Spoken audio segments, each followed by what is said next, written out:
Maligayang pagbabalik sa PH Grind Recap.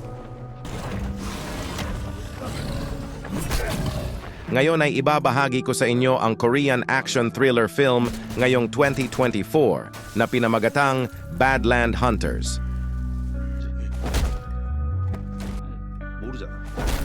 Warning, spoilers alert, watch out, and take care.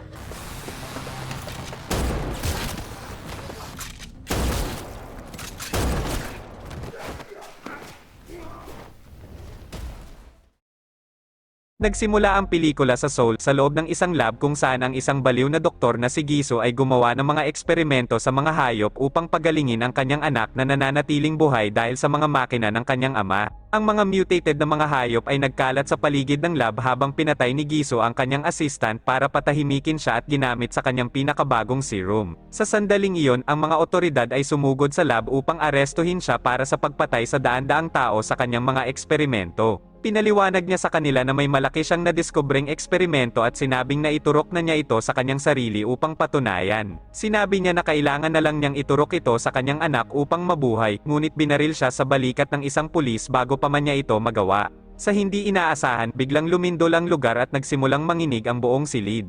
Sa labas, lahat ng mga gusali sa lungsod ay nagsimulang gumuho at kalaunan ay nagsimula na ring gumuho ang lab. Ang mga otoridad ay agad na tumakas upang iligtas ang mga sarili, ngunit si Giso ay nanatili upang protektahan ang kanyang anak.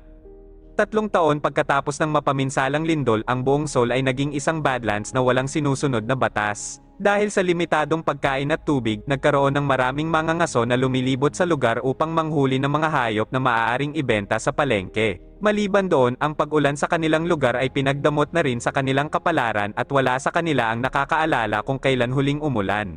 Dahil sa mga pangyayari, natuto ang mga tao na gumawa ng paraan para makatipid ng tubig at pumupunta sila sa kalapit na distrito upang i-filter ito para pwedeng inumin. Isa sa mga nakatira sa Bus District ay ang lalaking nagngangalang Namsan na isang matapang na hunter at madalas na kinakatakutan ng mga nakakakilala sa kanya. Kasama niya sa pangangaso ang isang binatang nagngangalang Jiwan na kanya ring kasamang naninirahan. Ang kanilang mga nahuhuli sa pangha-hunting ay binibenta nila sa palengke kapalit ng mga random na bagay o mga kayamanan at alahas. Isa sa kanilang suki ay ang isang dalaga na nagngangalang Hanso na kasama ang kanyang lola na si Yunsu. Isang araw, habang sila ay nasa pamilihan, biglang dumating ang sasakyan na sakay ang ilang mga lalaki na nagpakilalang mga pulis mula sa Jamsil Police Station. Ipinaalam ng mga lalaki na hinahanap nila ang isang kriminal at pinakita ang isang drawing ng mukha nito, ngunit wala silang nakuhang sagot sa mga tao kaya nagpasya silang manghuli ng mga random na tao. Nang napansin ng leader ng grupo si Suna, nagulat siya nang makakita ng gayong kabatang babae at kalaunan ay tinangka niya itong isama. Sinubukan ni Jiwan na iligtas si Suna, ngunit mabilis siyang natalo at pinagbubugbog ng mga lalaki. Hindi nakatiis si Namsan at nagpas siyang lumapit para ihinto ang kaguluhan, ngunit pumalag ang mga lalaki kaya napilitan siya na bugbugin silang lahat.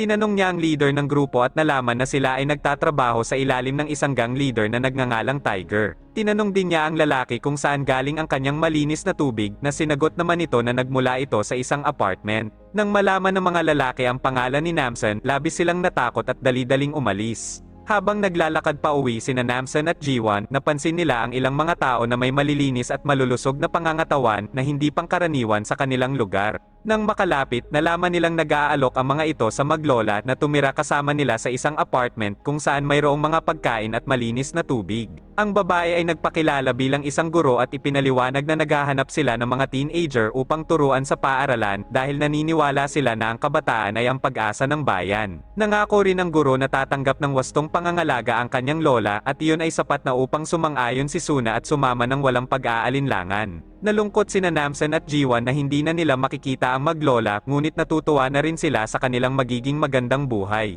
Upang mabawasan ang pangamba ni Suna, nangako si Namsan na isang araw ay bibisitahin niya siya roon, na ikinatuwa naman ni Suna.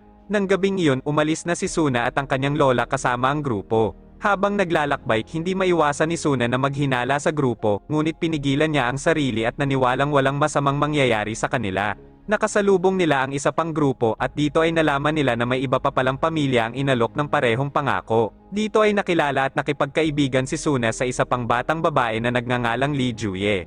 Nagpatuloy ang grupo sa paglalakad sa kapatagan nang biglang napaluhod si Yunsu dahil sa pagod at kahinaan dahil na rin sa katandaan. Agad na inutusan ng guro ang dalawa niyang tauhan na dalhin ang kanyang lola kasama ang isa pang matandang lalaki sa malapit na healthcare facility na sinabi ng guro na para ito sa mga matatanda at may sakit na tao na sasama sa kanila sa apartment. Nangako ang guro kay Suna na susunod sila kasama ang kanyang lola sa apartment kapag maayos na ang lagay at nakapagpahinga na ang mga matanda. Si Suna ay lalong naghinala nang malaman niyang may naghihintay sa kanila ng mga sasakyan sa di kalayuan. Tinanong niya ang guro kung bakit kailangan nilang ipadala ang mga matanda sa facility kung mayroon naman palang sasakyan na naghihintay sa kanila sa malapit. Sinabi sa kanya ni Sergeant Kwon na maaari nilang hintayin ang kanyang lola kung nanaisin niya, ngunit ang dalawang bata na kasama nila ay nagreklamo dahil sa labis na pagkauhaw at ayaw naman ni Suna na paghintayin niya ang mga ito. Nang malampasan niya si Kwon, napansin ni Suna ang sariwang peklat sa likod ng kanyang tenga. Samantala, ang dalawang matanda ay dinala sa nasabing facility, ngunit wala silang natagpuan na maayos na pasilidad doon at sa halip ay isang malalim na butas sa lupa ang kanilang nakita. Itinulak ng lalaki ang matanda sa butas habang ang isa naman ay sinaksak ang lola ni Suna sa leeg na agad nitong ikinamatay. Sa hindi inaasahan, naroon sa lugar si Jiwon kasama si Namsun upang mangaso at nakita nila ang pagpatay sa mga matanda.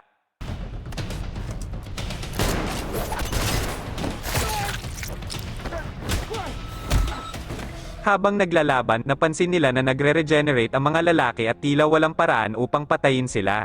Nagawa ni Jiwon na mahuli ang isang lalaki sa pamamagitan ng bitag, ngunit nakatakas din ito matapos putulin ang sarili nitong paa. Maya-maya, biglang dumating ang isang babae at tinulungan silang patayin ang mga kaaway sa pamamagitan ng pagpugot sa kanilang mga ulo.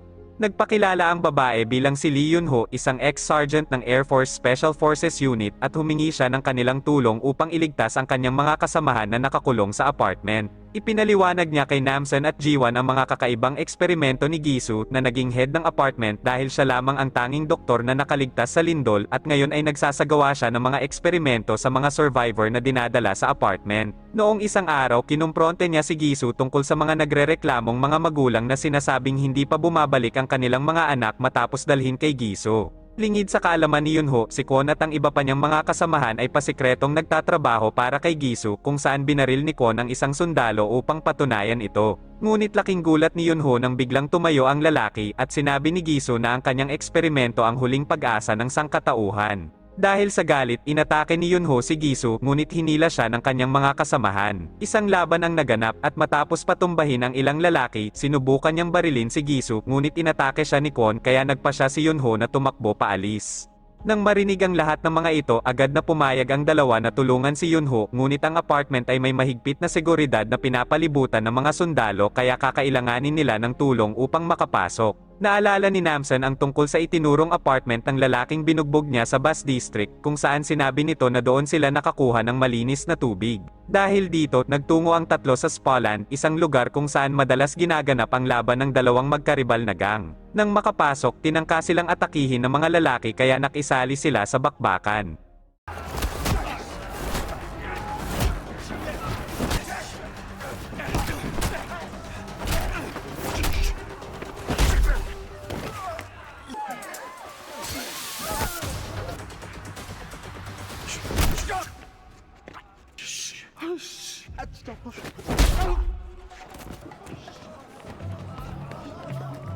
Ininterrogate ni Namsun ang gang ni Tiger para sa lokasyon ng apartment ngunit wala ni isa sa kanila ang gustong magsabi kaya pinatulog niya ng isa-isa ang mga ito hanggang sa sumuko si Tiger dahil sa takot. Ipinaliwanag nito sa kanila na dumudukot ng mga tao ang kanilang gang upang dalhin sa apartment kapalit ng mga malinis na tubig. Ngunit hindi rin sila basta-basta makakapasok sa apartment dahil mayroong nakatakdang araw para sa pagde-deliver, ngunit isinama pa rin ni Namsun si Tiger at ang gang nito para tumungo sa apartment. Samantala, nakarating na si Suna sa apartment at nakilala niya na rin si Gisu na nagbigay ng talumpati sa lahat na may pangakong maglalaan ng pagkain at malinis na tubig para sa kanila. Inutusan niya ang mga sundalo na ipamahagi ang mga inuming tubig sa mga bagong saltang residente at tinanggap naman ang lahat ito na may ngiti maliban kay Suna na naghihinala pa rin at naghihintay sa kanyang lola.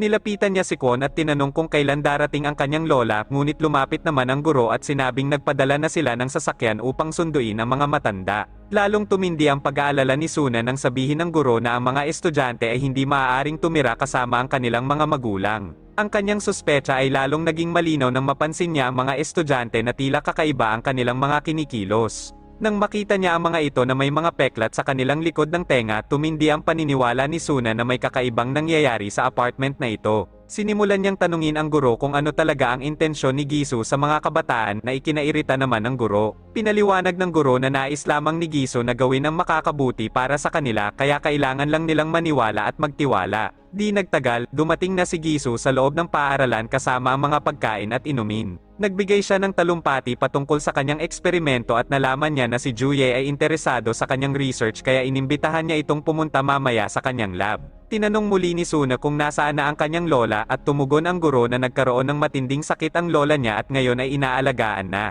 Kinausap siya ni Giso at nangakong magiging maayos din ang kanyang lola bago hinimok na inumin ng tubig. Nagpanggap si Suna na iniinom niya ang tubig, ngunit nang makaalis na si Giso at ang guro, ibinalik niya ang takip dahil pakiramdam niya na may kinalaman ang tubig na pinapainom sa kanila sa kakaibang nangyayari sa mga estudyante. Samantala, ang mga magulang ng mga estudyante ay nasa isang lugar kung saan sila ay nagtatrabaho sa mga tubig na kanilang finifilter at nililinis upang mapakinabangan. Nagtanong ang mga magulang ni Juye sa isang babae kung kailan sila maaaring tumigil sa pagtatrabaho, ngunit sumagot ang babae na sinabing ito ang kanilang pang-araw-araw na trabaho. Sa gabing yun, habang ang mga estudyante ay natutulog, palihim na tumakas sa silid si Suna upang magsaliksik sa buong gusali sa pagtatangkang maghanap ng pruweba kung ano talaga ang misteryong nakatago sa loob ng apartment. Kalaunan, nakapasok siya sa lab ni Giso at napag-alaman niya ang mga isinasagawang eksperimento ng baliw na doktor. Pumasok siya sa isa pang silid at nagulat siya nang makita si Juye na walang malay at may mga nakasaksak na aparato sa kanyang ulo at katawan.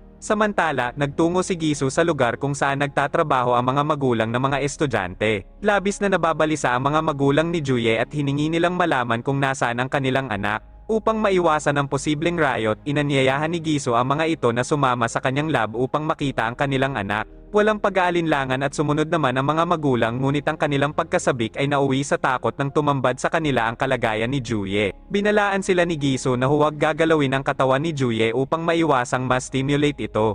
Upang patunayan sa mga magulang na mahal niya ang mga bata, ipinakita ni Giso ang kanyang sariling anak na nasa loob ng isang glass kung saan binubuo lamang ito ng ulo, balikat, at pusong tumitibok pa rin. Dahil sa takot na ito rin ang gagawin ni Giso sa kanilang anak, sinubukan ng mag-asawa na tanggalin ang mga aparato na nakasaksak kay Juye na nagresulta lamang sa pag-malfunction ng device at nauwi sa pagkamatay ni Juye.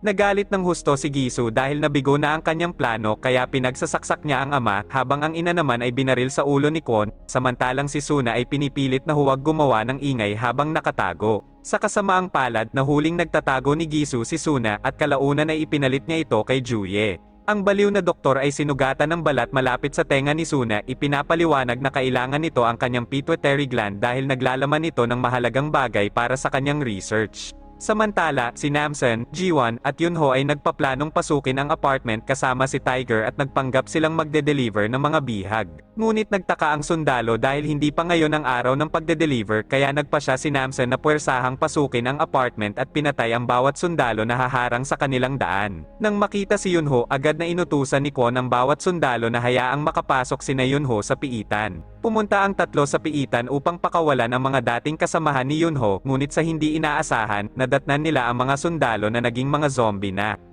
Wala nang choice si Yunho kundi tulungan si Namsen at Jiwon na patayin ang lahat ng mga zombie.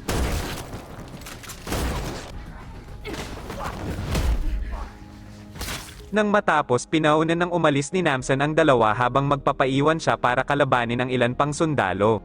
Siniguro niya na walang matitirang buhay sa mga sundalo bago siya susunod kina Yunho at Jiwon.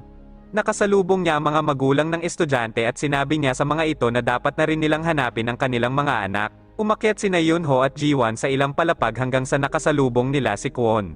Isang matinding labanan ang naganap sa pagitan ni Yunho at Kwon kung saan nagawang punitin ni Yunho ang kaliwang mata ni Kwon, ngunit dahil sa pambihirang abilidad ng sundalo, hindi umubra si Yunho sa kanya at kalaunan ay nagawa siya nitong masaksak at inihagis sa labas.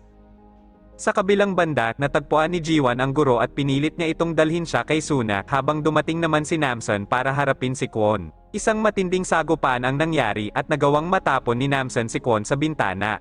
Nagawa pa niyang makakapit kay Namsan, ngunit hindi nagtagal, pinugutan siya ng ulo ni Namsan gamit ang basag na salamin. Samantala, si Suna ay kasalukuyan pa ring nakagapos sa laboratorio, habang si Giso ay biglang kumilos ng kakaiba. Alam ni Suna na ang tubig na ibinibigay sa kanila ay may halong kemikal kaya hindi niya ito ininom. Kinuha ni Giso ang kanyang pituitary gland at gumawa ng vial para sa kanyang eksperimento kung saan kaya nitong gawin ang isang tao bilang zombie na hindi namamatay. Ginawa niya ang lahat ng prosesong ito upang makalikha ng isang gamot na maaaring makapagpabalik ng buhay ng kanyang anak. Ngunit dahil si Suna ay hindi kailanman uminom ng tubig, ang ikalawang vial na ginawa niya sa pamamagitan ng pituitary gland ni Suna ay nabigo at nagresulta ito sa hindi pangkaraniwang side effects. Biglang pumasok si Jiwan sa silid kasama ang guro at nagbanta na papatayin ito kung hindi palalayain si Suna. Sa hindi inaasahan, isa pang sundalo ang dumating at inatake sa likod si Jiwan na nagbigay pagkakataon kina Giso na makatakas kasama ang katawan ng kanyang anak. Bago sila makaalis, dumating si Namsan at kinalaban nito ang babaeng sundalo na aksidenteng nabaril ang guro. Nagmakaawa ang panot na guro kay Giso na iligtas siya, ngunit sa halip ay nagtapon pa ito ng granada sa loob. Upang protektahan si Suna, kinuha ni Jiwan ang lamesa bilang proteksyon mula sa pagsabog. Ang malakas na pagsabog ay nagpagising kay Yunho na lumalabas na buhay pa pala. Si Giso ay papalabas na sa apartment nang mapansin siya ng mga residente. Kinuyog nila ang baliw na doktor at walang humpay na binugbog, ngunit nagawang makuha ni Giso ang baril at walang habas na nagpaputok sa kung saan-saan. Ngunit nang mapansin niyang aksidenteng tinamaan ng bala ang kanyang anak, nagpanik siya at sinuri ito. Nang mabuksan, nakita niyang nabasag na ang lalagyan at namatay ang kanyang anak. Umiyak siya at nangakong magsisimula muli para ayusin ang anak. Sinubukan siyang kausapin ni Suna na pinapaalala na kailanman ay hindi siya mapapatawad ng kanyang anak kapag nalaman niya ang lahat ng kanyang ginawa para lang buhayin siya. Sa kabila ng lahat ng ito, wala pa ring pakialam si Gisu at bago pa man niya makalabit ang gatilyo, inunahan na siya ni Namsan. Isang himala ang nangyari kung saan sa wakas ay bumuhos na ang ulan at lahat ng mga residente ay masayang nagtampisaw sa ulan. Ipinaalam ni Yunho sa tatlo na mananatili siya sa apartment at magsisimula ng panibago. Sa huling eksena, sinama ng dalawa si Suna sa puntod ng kanyang lola kung saan napaluhod si Suna at umiyak. Maraming salamat sa panonood. At kung nagustuhan mo ang movie recap na ito, i-click mo na yung like button at huwag mo na rin kalimutang mag-subscribe para sa susunod pang mga video.